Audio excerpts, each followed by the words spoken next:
The July sun beat down on my parents' backyard as smoke rose from the grill. My brother Marcus stood there like a king, flipping burgers with exaggerated flair while his wife, Jennifer, documented everything on her phone for social media. Their twin boys, both wearing designer sneakers that cost more than my monthly grocery budget, ran circles around the yard. My son Daniel, 7 years old, tugged at my sleeve. "Mom, can I have a burger? I'm really hungry." I smiled down at him. "Of course, honey. Let's go ask Uncle Marcus." We walked over to the grill where Marcus was holding court, telling Dad and our cousin Trevor about his latest business expansion. He'd opened a third auto repair shop last month and hadn't stopped talking about it since. "Uncle Marcus?" Daniel said politely. "Can I please have a burger?" Marcus looked down at my son, then at me, then back at Daniel. His expression shifted into something I'd seen too many times before, pity mixed with contempt. "Those are only for kids with a future," he said loudly enough for everyone nearby to hear. "Kids whose parents can actually provide for them." The backyard went quiet. Dad looked uncomfortable but said nothing. Mom busied herself with the potato salad. Jennifer laughed, that high-pitched giggle she used whenever Marcus said something cruel. Trevor just shook his head and walked away. Aunt Patricia nodded from her lawn chair, setting down her wine glass with a disapproving click. "Marcus has a point, dear. You really should think about Daniel's future instead of that little apartment you're renting. When are you going to get serious about your career?" Uncle Robert chimed in, walking over from the beverage table with his characteristic smirk. "My accountant was just telling me about investment opportunities last week. Real wealth-building strategies. Maybe if you'd made better choices earlier in life, you could afford to give Daniel what he needs. It's never too late to start, though." Marcus flipped another burger, clearly enjoying the audience. "Some people just don't have the entrepreneurial mindset. Not everyone can run a successful business. It takes vision, dedication, real sacrifice." Daniel's hand tightened in mine. I could feel him trying not to cry. My 7-year-old son was learning what it felt like to be looked down on by his own family. "I understand," I said quietly. I took the paper plate from Daniel's hand and set it on the table. "Come on, sweetheart.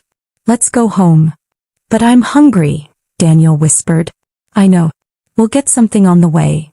As we walked toward the gate, I heard Marcus call out, "Don't forget the family investment meeting next week." "Oh wait, that's only for people who actually contribute to the family business." More laughter. I kept walking, my hand on Daniel's shoulder. In the car, Daniel finally let the tears fall. "Why doesn't Uncle Marcus like us?" "It's complicated, honey." "Is it because we don't have a big house like his?" I gripped the steering wheel tighter. "Uncle Marcus doesn't understand everything about our life." "That's okay." We stopped at a diner on the way home, one of those classic chrome and vinyl places that served breakfast all day. Daniel ordered a burger and fries, extra pickles, and I watched him eat, thinking about the past 5 years. About the choices I'd made that my family considered failures. About the late nights they knew nothing about, the conference calls at midnight with Tokyo and London. About the phone calls and meetings they'd never understand, the negotiations and acquisitions that happened in boardrooms they'd never see. Daniel wiped ketchup from his chin. "This is a really good burger, Mom. Better than Uncle Marcus's would have been?" He grinned. "Way better." That smile made everything worth it. That night, after I put Daniel to bed, I sat in my small living room with a cup of tea. The apartment was quiet. Humble. Nothing impressive by my family's standards. But it was ours, and it was exactly what I needed it to be. At 11:55 my phone buzzed. A text from Marcus. "Just so we're clear, you disrespected me today, walking out like that in front of everyone. Remember who guaranteed your business loan when you were trying to start that consulting thing 5 years ago? Remember who believed in you when nobody else did? You owe me some respect." I stared at the message for a long moment. The consulting thing. That's what he called it. 5 years ago, when I'd asked for help starting my financial consulting business, Marcus had laughed in my face.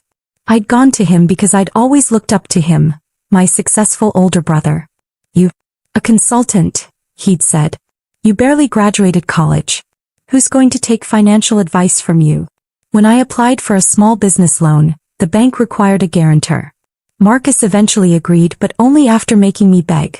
Only after holding it over my head at every family gathering. He signed the papers, convinced I'd fail within a year and that he'd never actually have to pay anything. What Marcus didn't know was what happened 6 months after he guaranteed that loan. I opened my laptop and pulled up the files I'd been reviewing earlier that evening. Bank documents, transfer papers, ownership records. Then I typed my response. Marcus, I appreciate you bringing up the loan guarantee. I've been meaning to discuss that with you. I'm attaching the bank ownership transfer documents. As of 14 months ago, I own First National Bank, the same bank that holds your business loans for all 3 auto shops, the same bank that guaranteed your expansion. I also own the mortgage on Mom and Dad's house, which you refinanced last year for your second shop. Check your email. I hit send and attached the documents. Then I sent a second message. Also attached, the loan default notice that will be sent to you tomorrow morning. You're 3 days late on your payment for the third shop. The grace period ended today. As the new owner, I've implemented stricter policies. My phone rang immediately. Marcus. I didn't answer. Instead, I forwarded him another document, the purchase agreement from 14 months ago when I'd bought First National Bank through my investment firm, the same bank he'd been using for years, never knowing who really owned it. My phone exploded with calls. Marcus. Jennifer. Dead. I silenced it and sent one more email. This one went to the bank's senior loan officer, copying Marcus. Please proceed with the standard late payment protocol for Marcus Thompson's account. A 3-day late notice was issued. The next step is the formal default process and potential acceleration of the full loan amount. He has 72 hours to bring all accounts current, including penalties. The calls kept coming. I made myself another cup of tea. Finally, at 12:30, I answered Marcus's call. What the hell is this? He shouted before I could say hello. You own the bank? That's impossible. You're a consultant. You live in a tiny apartment. I am a consultant, I said calmly. I consult for Fortune 500 companies on acquisition strategy. My firm handles portfolio management for several high-net-worth clients. We purchased First National 14 months ago as part of a larger investment strategy. This is insane. You can't do this to family. Do what, Marcus? Enforce standard banking policies? You're late on your payment. By 3 days. There's always a grace period. There was. It ended tonight. The new ownership implemented stricter protocols last quarter.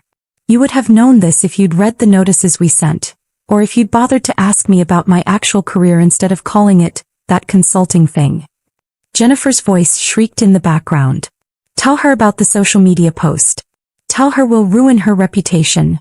I took a sip of tea.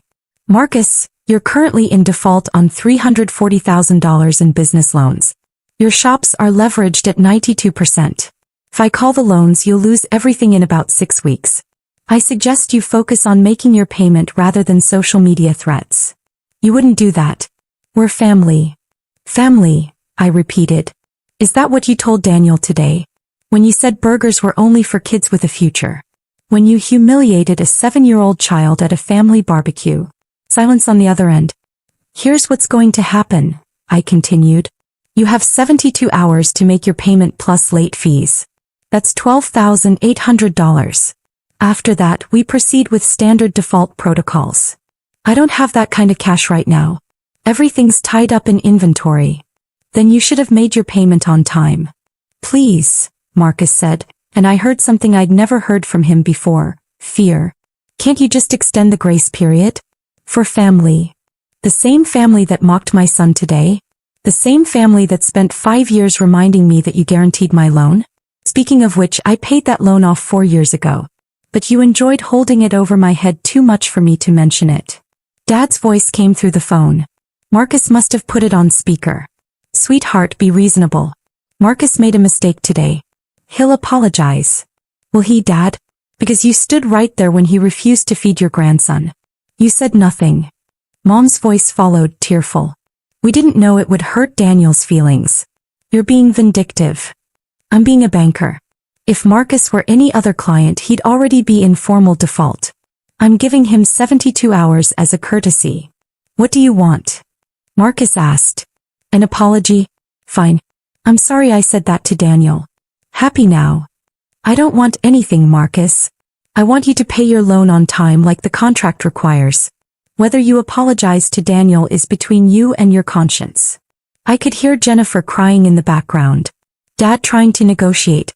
Mom asking how this happened. Uncle Robert's voice joined the chaos. This is extortion. I know lawyers. Excellent, I said. Have them review the loan documents. They'll confirm that everything I'm doing is completely legal and standard banking practice. In fact, Marcus received preferential treatment for the past 14 months because I instructed the loan department not to flag his account for special attention. That courtesy ends now. I hung up and blocked their numbers for the night. I needed sleep. The next morning I woke to 73 missed calls and 42 text messages. I ignored them all and made Daniel breakfast. Pancakes his favorite. Are you okay, Mom? He asked, studying my face. I'm perfect, honey. Eat your breakfast. At 9 my phone rang from a number I didn't recognize. I answered. This is David Park, attorney for Marcus Thompson. We need to discuss these loan acceleration threats. Mr. Park, there are no threats. There is a contract that your client signed and standard banking policies that apply to all borrowers. Marcus is in default. He has 68 hours remaining to cure that default. My client tells me you're his sister. This is a clear conflict of interest. I'm the owner of the bank. My brother is a borrower. There's no conflict. If anything, he's received preferential treatment. That ends now. 68 hours, Mr. Park. I hung up. At 10 the bank senior loan officer called. Ms. Thompson, we've received several calls from Marcus Thompson's attorney. How would you like us to proceed? Standard protocol. No exceptions. If he doesn't cure the default within the specified time, we initiate acceleration proceedings on all 3 loans. Understood. Also, we received his payment this morning. $12,800. Wire transfer at 9:45. I smiled. Good. Please confirm receipt and update his account status. And John. From now on, Marcus Thompson gets the same treatment as any other commercial borrower. No special consideration. Of course. Will you be coming to the board meeting this afternoon? Yes. I need to review the Q3 projections. After I hung up, I sat quietly for a moment. Marcus had found the money. Probably borrowed it from Dad or sold something. It didn't matter. He'd paid. My phone buzzed. A text from a new number. That. Your mother is very upset. This isn't who you are. I responded, this is exactly who I am. You just never bothered to ask. 3 days later I received a formal letter via certified mail. An apology from Marcus to Daniel. Carefully worded. Probably written by his lawyer. It meant nothing, but it was something. 2 weeks after that, at Mom's birthday dinner, the family was different. Quieter. Marcus and Jennifer arrived late and left early. Nobody asked about my apartment or my job. Nobody made comments about Daniel's future. When Daniel asked Uncle Marcus if he could have a piece of cake, Marcus said yes immediately and cut him an extra-large slice. Small victories. That night as I tucked Daniel into bed, he said, Uncle Marcus was nicer today. Yes, he was. Did you talk to him? In a way. Good, Daniel said, yawning. I like it better when people are nice. I kissed his forehead. Me too, sweetheart. Me too. Later in my home office I reviewed the bank's quarterly reports.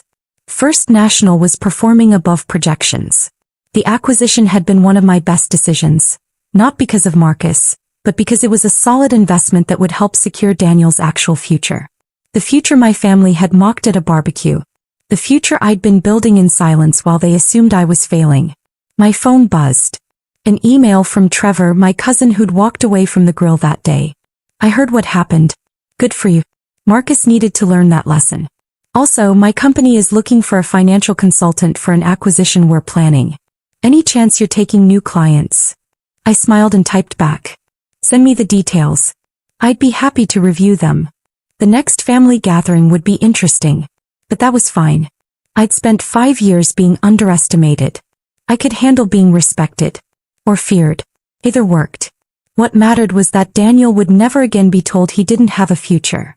Because his mother had been building that future the whole time, one acquisition at a time, one investment at a time, while they were too busy judging to notice. Sometimes the quietest person in the room is the most powerful. They just choose not to announce it until absolutely necessary. And refusing a hungry child a burger at a family barbecue? That made it absolutely necessary.